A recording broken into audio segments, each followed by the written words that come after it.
2022년 10월 10일 오늘의 뉴스 요약입니다. 3분기 실적 시즌 전망이 어둡습니다. 이번 주 대형 은행의 실적 보고를 시작으로 3분기 실적 시즌이 본격적으로 시작됩니다.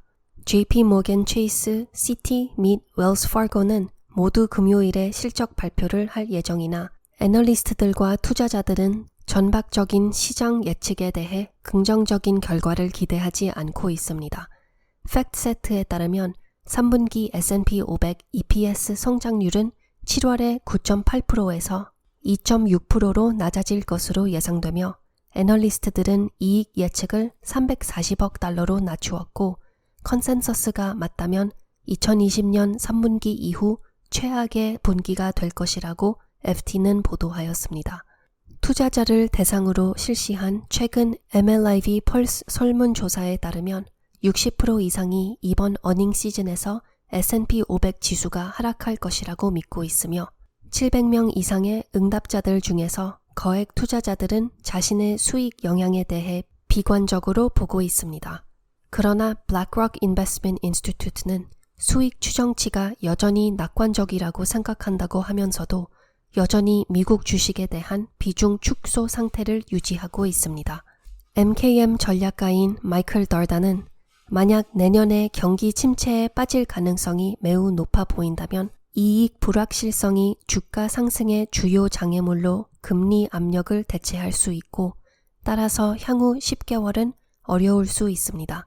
따라서 장기 투자자들은 앞으로 몇 분기 동안 다가올 약세와 변동성에 대비하여 롱 포지션을 고려하여야 합니다. 라고 하였습니다. 주목해야 할 주요 주식입니다.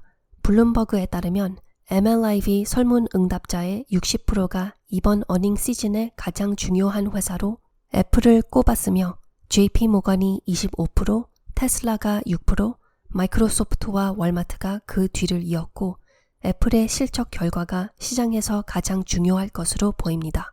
애플의 주가는 6월 중순에 130달러 저점을 기록한 이후 8월 중순부터 꾸준히 하락하고 있습니다. 아이폰 14의 수요에 대한 의문이 제기되고 있는 가운데 이번 3분기 실적에서 면밀히 주시할 것입니다. 테슬라가 중국에서 선전하고 있습니다. 중국 승용차 협회 CPCA가 일요일 발표한 보고서에 따르면 테슬라는 이번 9월 중국에서 제조한 자동차 83,135대를 도매로 판매하여 중국 월간 판매 기록을 갈아치웠으며 CPCA 데이터에 따르면 이 수치는 8월보다 8% 증가하였고 중국의 모든 전기 자동차 도매 판매의 월간 5% 이상의 성장을 앞질렀으며 2019년 12월 생산이 시작된 이후 테슬라 상하이 공장 최고 기록을 세웠고 6월에는 이전 판매 기록인 78,906대를 넘어섰습니다. 오늘의 경제 일정입니다. 단신입니다. 영란은행은 채권 시장 지원 프로그램을 확대합니다.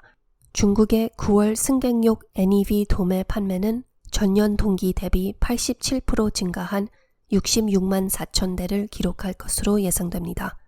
리비아는 패스너 문제로 인해 수천 대의 차량을 리콜합니다.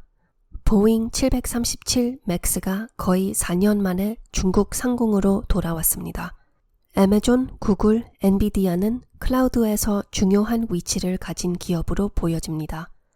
애마존은 유럽 전기 밴 트럭 차량에 10억 유로를 투자할 계획입니다. 감사합니다.